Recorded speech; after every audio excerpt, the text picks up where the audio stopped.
It's going to be a good show. I think you guys are going to love a lot of the research that we pulled in today. My name is Paul Bear. Welcome back to Metaverse Insider. Joining me, of course, is my co-host, Mr. Kyle Willson, joining us back in. Great to have you. Yeah, what's going on? Happy to be here. Yeah, it's going to be good. Going to be a good one. Kyle, this is a big, when I saw this show sheet, in lining this one up, I was like, wow, this is a deep dive that you guys have prepared. Where do we start? Yeah, absolutely. So, yeah, big show today, a lot to cover. So, let's get right into it. We have Electronic Arts earnings call. So, it looks like they're, basically putting a big emphasis on what is kind of their like Web 2 version of their metaverse. And we can go ahead and play the clip here. Fitting into two key categories. The first category is what you speak to in the context of sports, but it's also true for Sims and Apex and Battlefield and will be true for Skate, which is how is it part of a broader cross-platform global community of play? And how do we unite and unify global communities of players around their core IP, regardless of whether they play on PC, mobile? All right, so what does that tell you? Yeah, exactly. I mean, there's kind of a lot there, a lot to dissect, but they're putting, it seems like, a core emphasis on cross-platform, which is huge, and tapping into global communities, what we've already seen in the Web3 space. And obviously, this would kind of go in line with what ROBLOX and Fortnite is doing in terms of how they're rolling out their quote-unquote metaverse play. So we could definitely see EA lean more into this play. Paul, what's your thoughts on that? Well, I was looking at the Digiday article because it does hit into that. The EA plans to compete with Fortnite and Roblox in the metaverse. One of the things they highlighted here, there's no doubt in my mind that The Sims will be as big as Fortnite and Roblox at some point. I'm still would question that based with all, not only the competitive, but just some of the challenges that Sims is, up against right now of it to really kind of become something. Further in the article, it says Sims 4 boasts a total, they have a lot of players though, a count of 33 million in October 2022, 6 years after its initial release. 33 million, while relatively high, is still dwarfed by 173 million and 400 million, respectively, for Minecraft and Fortnite, obviously the titans in the space. Do you think this is one of those things that will break them out into maybe getting into the competitive landscape, especially as we start to see maybe some integration in terms of collectibles?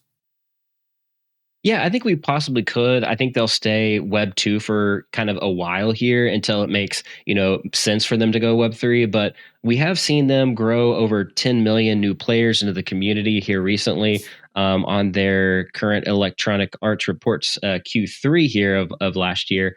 But yeah, this is definitely interesting to see how this plays out. It seems kind of like they're going more after, the Roblox players and things like that, and kind of trying to take a little bit of space, a little bit of market share there out of that space. And I think we definitely could see that roll out, especially as they add in mobile. And that's kind of what they're working on. It looks like here with Project Rene here, which, I'm not sure about the graphics here. If we could maybe pull that up here on the screen. Let me mute that and I'll play the graphics so you can kind of see a little bit here about that. Again, not great in comparison to what we've seen with so many other projects like this. So, yeah. What do you think? You like this one? Yeah. Yeah. Does this make it for you? This doesn't really cut the mustard for me here. I mean, it's interesting. I mean, they do have a solid, gamer base, so that maybe they could do something here. What really sticks out to me, I think people are going to start wanting to customize maybe their avatars and actually want to start honing things, especially as they start seeing, the web or the Web3 metaverses and how there is digital ownership in these spaces. So I could see them start to implement that in the not so distant future. Kind of curious what your thoughts are on that, though. Well, I think they're working on this next evolution, which they would need to. And I think, if you look at games like this, but more importantly, I think it's the user experience. If you're going to continue to grow at scale and be able to track with, some of the big boys, Fortnite, Roblox, et cetera, you really kind of have to level it up, but you still have so much in terms of just the competitive nature. I mean, I know Disney we're going to be talking about in a second, they've already started to move in as a competitor in this area. Here was there was a little bit of a leak here. This was gameplay for Sims 5. Let me play this. Size of the buildings could indicate that this game might be more focused on apartment living, which would be a huge move after The Sims 4. We've even seen hints of a bus stop, which would be huge as The Sims has never had truly public transport before. All right, at least a little bit better on graphics. Again, maybe some new game integrations. I think that obviously will be beneficial for players. But still, I think the key there is you've got to level up at what I think is, kind of this next generation of what we're seeing just in terms of development, especially from game studios, for sure. Yeah, absolutely. And again, they're putting a lot of emphasis on cross-platform and reaching, places that they weren't able to reach before. So it's going to be interesting how they try to go after new gamers. And again, I think avatars is going to be big in where kind of the direction they're going, more customization. I saw a lot of kind of gamers that play Sims a little disgruntled in some of the features that they've like rolled out in the beginning of their launch. So again, it'll be interesting to see what direction they go in here. Kind of some drama as well, apparently, and some backlash as well in terms of The Sims itself. So yeah, if we could pull that footage. I'm going to play a few clips here because there is a little bit. This first one behind the Sims, Project Rene. Let's hear what they have to say. And mobile, you guys showed that cross-platform compatibility. And with The Sims being such a large game, there's some concerns that it might be a little bit of a, shallower experience. And so how are you navigating taking that from a PC system to now a mobile device? This is a huge challenge. But the thing that excites us so much is that we can basically remove the barriers to play for The Sims. So what we mean by this is that you can have that deep dive at home on your PC, play for 4 hours, change every single thing about a piece of furniture that you imagine, typing in RGB values and changing every single part. All right, so that's a lot of functionality. But again, making that leap to mobile is a pretty challenging scenario. I mean, we've seen a lot of companies have not been able to do that significantly. There was another clip here in this same interview. Let me play this one. But I actually also want to ask a little bit about the multiplayer experience. The Sims historically has been pretty much a single player game outside of like The Sims Bustin' Out and The Sims Online. And there's been a long-standing discussion on whether, the next iteration or the evolution of The Sims should be multiplayer or single player. So I'm very curious to learn, where's Project Rene? Yeah, so I think social is obviously a good component of the metaverse. I think you kind of need that long run. So I do think it's important. I think it adds an element to that. Again, they're going to face a lot of challenges, like when they go mobile versus PC. People still want to play on PC to get those additional features, but then the PC players are a little disgruntled about maybe they want more than just that and want ownership. But then the mobile players, I could see wanting better graphics. So they're going to have to definitely strategize on what direction they go in. And kind of they hit a big roadblock in terms of the DLC or downloadable content, in terms of how expensive it is to actually have the features you want. So it begs the question, why not just implement NFTs or Web3 into their platform to kind of get the ball rolling there? A lot of people actually took to social media and, should you pirate The Sims? Should you not? It was like this big kind of debate amongst players in The Sims. I love my girl Kiki. This is not about Kiki. This is about the fact that The Sims sat there and ignored everyone who had problems over the course of the past couple of years, especially, because of how buggy and, how many issues The Sims 4 came with, and they have yet to address any of the Simmers. But, the moment a celebrity does it, it's a look. So you can kind of see they just are really kind of dishing on the whole Sims development team, there in terms of just not addressing it, from a sense of community. It only took, an influencer to really kind of get the ball moving, so to speak. And the issue there too, Paul, was essentially the celebrity tweeted and she wanted her packs moved over to the new Sims. And so the developers did that for her with no problem. Again, this begs the question, why not just have Web3 in that kind of in-game interoperability like what Illuvium's doing? That just makes sense. And here it's kind of they're dropping the ball on the rest of their gamers, which is really what holds up their entire franchise in terms of the success of where that's going. So they also have no competition in terms of The Sims itself being kind of that niche game them. I mean, there's other metaverses or games out there, but they're kind of fulfilling that, really simulation living experience. And some more disgruntled, gamers out there that when they released this game, it was just kind of bare bones. It looked great Yeah. on PC at least, but really not a whole lot there. I mean, it was very much cash grabby feeling experience. And we got a clip Yeah. here that we can pull up from one of the Yeah. bigger players.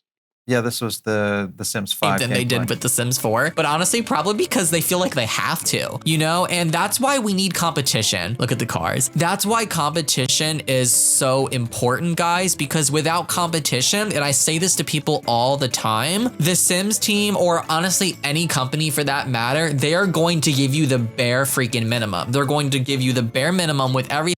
I like it. Give me competition, because otherwise we're going to be lazy.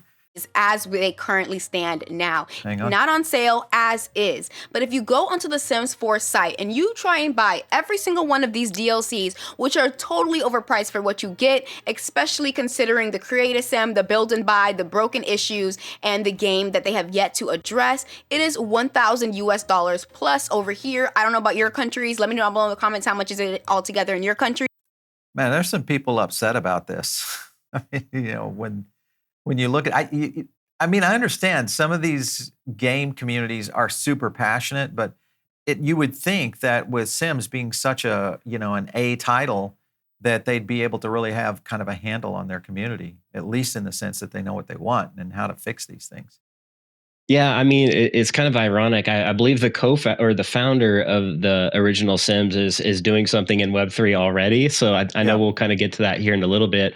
But yeah, this goes to show you how DLCs time and time again are just making gamers disgruntled. And it keeps making the case over and over for Web3 games to kind of take market share here. And that's kind of my thoughts on the issue here. So no surprise, little competition. There's a little bit of a tipping point occurring here in certain games where people are realizing, that one, interoperability is a real issue and we've got to challenge it. Obviously, Web3 kind of gets there. This was another clip on why EA is in such trouble. Let me play this one real quick, because this is also another hit. Couple days on Reddit, YouTube, everywhere. There are people giddy with joy over a bathroom clutter kit. It's got a non-functional blow dryer and a new toilet paper swatch. Groundbreaking. Historically, The Sims 4 gave us a bare bones game at launch and then more DLC than any game in history with. All right, so just again, not real happy about where this is going in the future. Crazy stuff. All right. It's not very groundbreaking, Paul, and so the gamers are upset about that. Hey, listen, I would be too. If you spend a lot of time in these and you really invest into these games, one, in some cases, real money in the games and the leveling up, but being able to kind of get into a community and then you just feel like you're let down. So I think that's the problem. You also look at some news here with Gameloft's Disney Dreamlight Valley reaches a million active players. Now this one, very interesting because obviously it's got the Disney IP, but pretty intriguing overall in terms of what this is doing. What are your thoughts on this? And look at this, the graphics alone on this. This is the roadmap coming up too. So I was kind of skeptical at first when they launched this. I wasn't sure how many players they could pick up and how well it would do. I actually thought it was going to do kind of terrible, but they reached 1 million active players. So that is a really good adoption among gamers. I think they could really do well here and have a lot of success, especially with older gamers that are kind of quite familiar with obviously Disney, but playing in games like this. We're seeing Disney actually innovate here, I think, and I believe they announced you can actually buy, customization, customize your avatar, buy stuff inside of this game. So in terms of what they're doing here, I do like the direction they're going in, and I'm actually quite impressed with Disney here. Yeah, for sure. I want to take a moment and thank our sponsors here. All right, so I want to thank our sponsor today, and that, of course, is Gala Music. Make sure and check out their Twitter channel. This was where they started to introduce their top of the drop. This was a little bit around music, but it starts to showcase not only the NFTs tied to each of these artists, but also their new YouTube channel. So you can go over to YouTube And of course, just go to Gala Music. You'll find it. I wanted to showcase this one here mainly because what they're doing is a countdown of some of the best NFTs and artists all tied in. And then, of course, they have interviews, all that kind of stuff. So make sure and check their channel out. It is Gala Music over on YouTube. I'll play this out for you guys so you can kind of get a chance to see a little bit from it. And I think it's going to be interesting because they do some cool things like this right here, which is this week's drop. And it talks a little bit more about each one of those NFTs. Make sure and check Gala Music out. Just go to music.gala.com and you guys can learn a lot more. All right, so Kyle, let's jump over to Veve. So this, of course, we talked a little bit about this, the new branding there.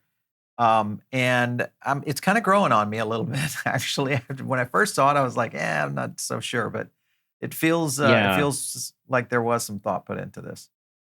Absolutely. At first it didn't really hit at home yet. And then there's users on Twitter that created a lot of mock-ups, and, this actually felt warming after a while, and it has grown on me as well. So kind of like the actual long-term vision here. And like you said, they put some thought into that.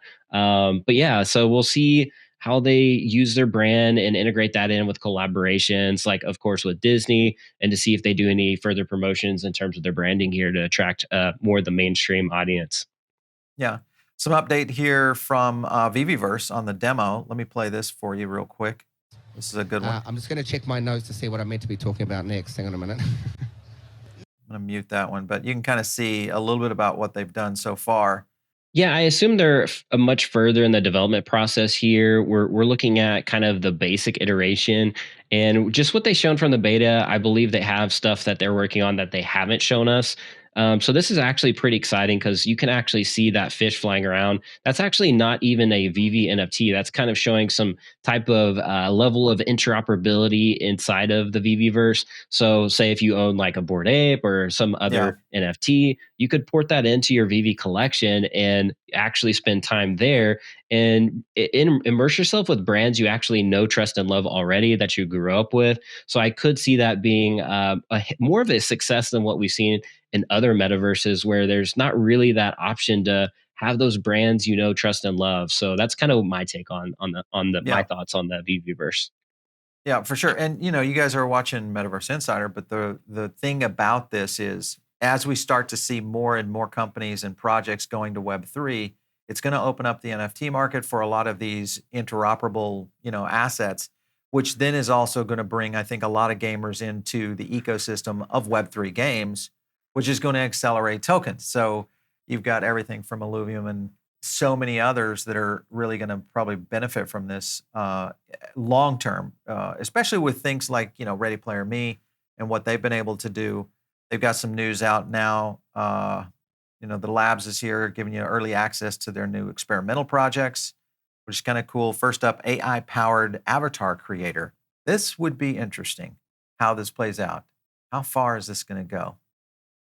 Yeah, I really love what they're doing here. And we've seen BMW integrate Ready Player Me and the customization. I really do think avatars kind of being that base level of customizing and kind of get that mainstream adoption appeal, just because people like with the interoperability with Ready Player Me, for example, you can port that in already to platforms like Spatial, obviously the Veveverse, now BMW. So this is going to be, in my opinion, a success here because, again, people want to see themselves in the metaverse. They're going to want to customize, but they're also going to make themselves look different than other people in the metaverse here. So that's kind of my thoughts on Ready Player Me. I think they're doing a great job. I like playing with Ready Player Me. I mean, when you first get into it, for most people, I was teaching my kids how to do it this weekend. And ironically, my daughter, she was looking at it after we had built her avatar. She was like, "Is that it?" And I was like, "Interesting that you said that." So I was like, okay, there's room for some expansion here. So I like this the AR functionality, and then maybe some AI integration with a lot more innovation. So for a young one like that to hit on that, I think it's interesting for sure. Hot Wheels, what are they doing here? This is good. I got to play this clip. This is a good one. Is here. You can kind of see, of course, this is like Mario Kart, in real life. Yeah, this is Yeah, I do like this as well. I think this is the future of immersive gaming, especially at home with your friends. We've all been there. We've all been, played games when we were younger with our friends and had sleepovers and had fun, stayed up all night playing these types of games. But this is definitely way more immersive than what was possible before. And there's platforms like Tilt 5 and a few others that are developing games that are super immersive. And not a big surprise to see Hot Wheels. They're already in the Web3 space as well. I could definitely see them integrating NFTs into games like this. Yeah, for sure. Yeah, this is something because another scenario, my son, he's a big Mario Kart, especially with the virtual aspect of it. So I would see this one kind of really garnering into that next generation gamer, which is going to expect to see, these kinds of things in terms of digital collectibles and assets in there for sure.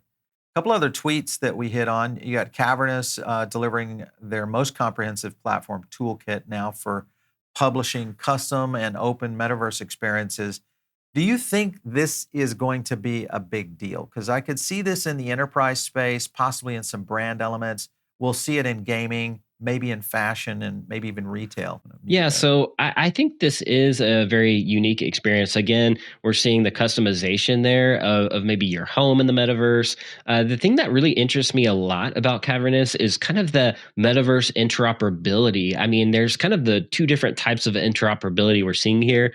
The NFT side, where you're transferring to a different wallet, but where a lot of us aren't really focused on the metaverse interoperability, where you can transfer assets to one place to another. So maybe if Disney had an experience versus you could port your NFTs back to the Veveverse. So in terms of that level of interoperability, I'm very excited and curious to see where Cavernous takes things. I think that's kind of where the future is going to go, is that true metaverse interoperability on the top layer.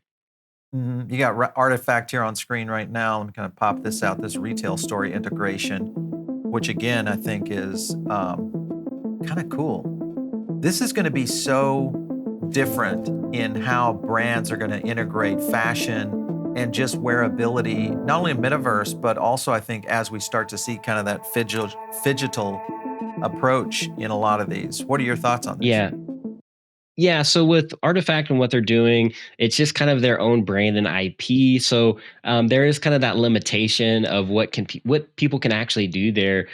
So I'm excited to hopefully see them integrate other NFTs where you can bring in other collectibles and things like that. I think they're using OnCyber, which is similar to Spatial. So I do feel like Spatial, to a degree, is kind of out competing OnCyber there. So I hope to see that hopefully, that integration with and interoperability with other NFTs. But it is exciting to see them where the direction they're going here, though.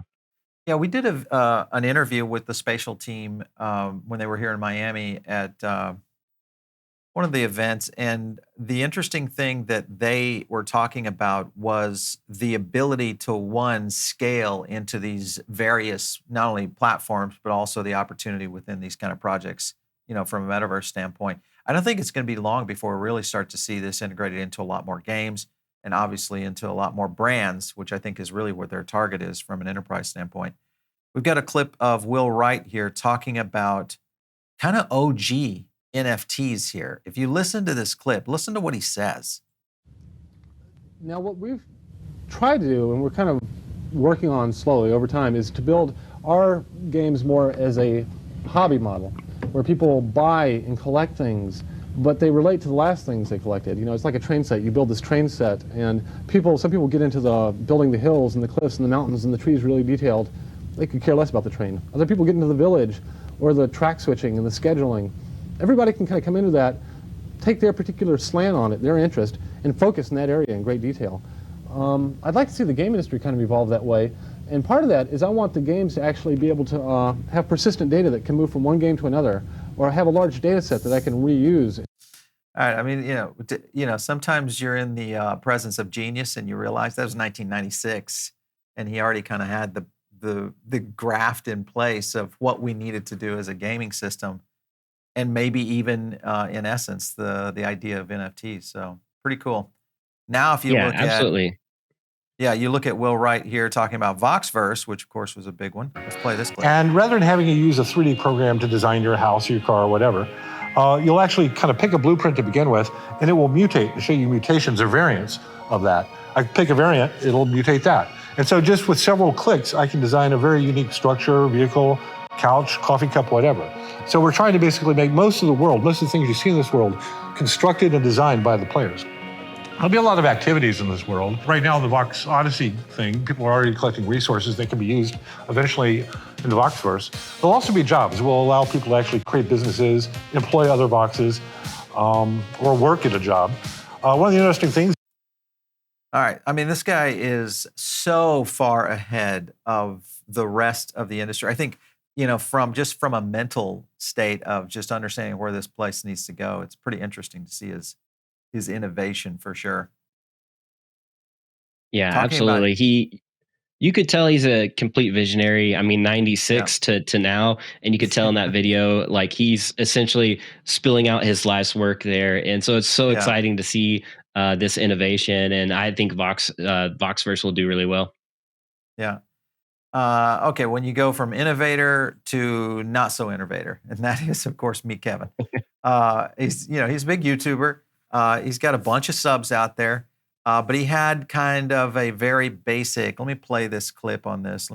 Publishers have dozens of companies and publishers have announced Web3 ambitions. The only reason companies are doing that is because it was a fad.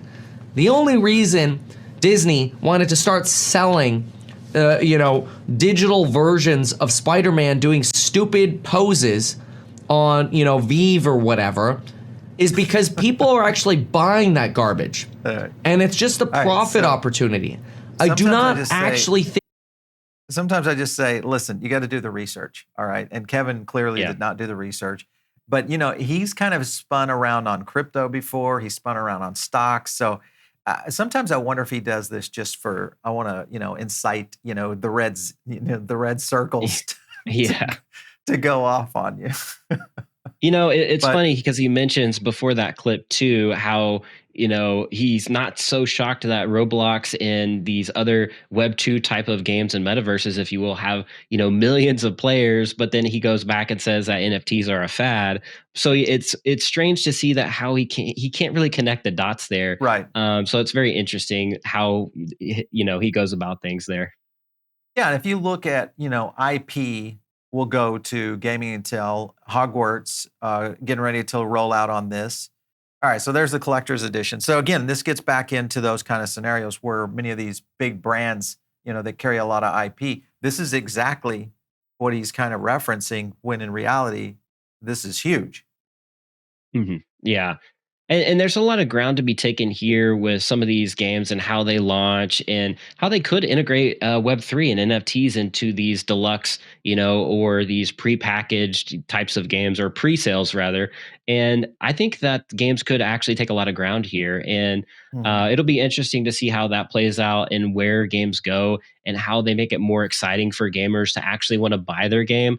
Gaming is going to get more competitive as time goes on, and it'll be interesting to see how these games compete amongst each other and take market share and add NFTs and Web3 into their experiences.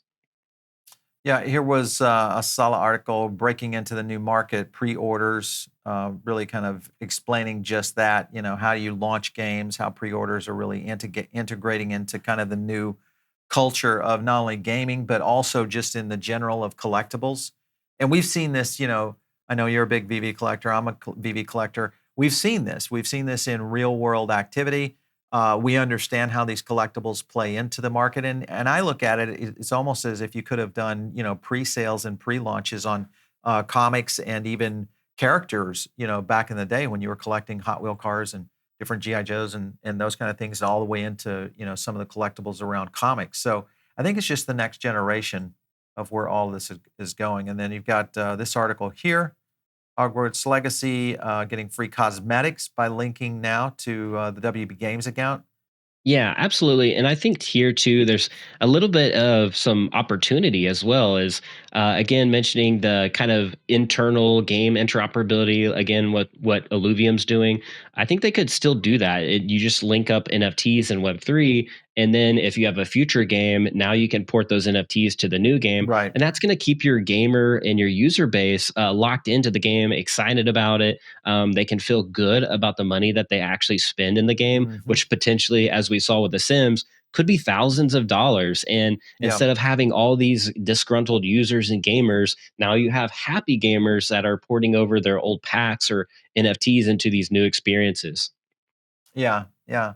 But do you think that The Sims will actually make the move, to do something in that advanced with a game that is still, I would say one of the largers is in terms of communities? It's hard to say because we could get to a kind of blockbuster point where they may have to, or it could be too late for The Sims. So again, Voxverse being a good example of with the old Sims founder creating something that is going to be super innovative. Yeah. Already on the road, you can tell that's his vision all along, and we could see The Sims actually adopt it, but it could possibly be too late, and the Web3 metaverses might have actually taken off by then. So it'll be interesting to see how it plays out, and I'm not 100% to see what direction they'll go in until they make it kind of more clear. Yeah, for sure. This has been a good one. Hopefully you guys are tuned in. Maybe on the podcast side of things, make sure and jump over here to the YouTube channel. This is where we do a lot of the graphics. You get a chance to see some of the charts and stuff. Kyle, thanks so much for stopping in today. We appreciate it. Absolutely. All right, guys. Of course, if you're not part of the Diamond Circle, get in here. This is the one thing that we do. You can get in on our Substack. We drop a lot of great content over there. Kyle and I have a podcast that we drop in weekly. Additionally, Kyle does some writing over there. We do a lot of deep dives on, you can't imagine how many things are going on, but it's just pbn3.substack. You'll find us there. Pretty easy. And of course, if you want to reach me, it's out there on Twitter @PaulBaron. We'll catch you next time right here on Metaverse Insider.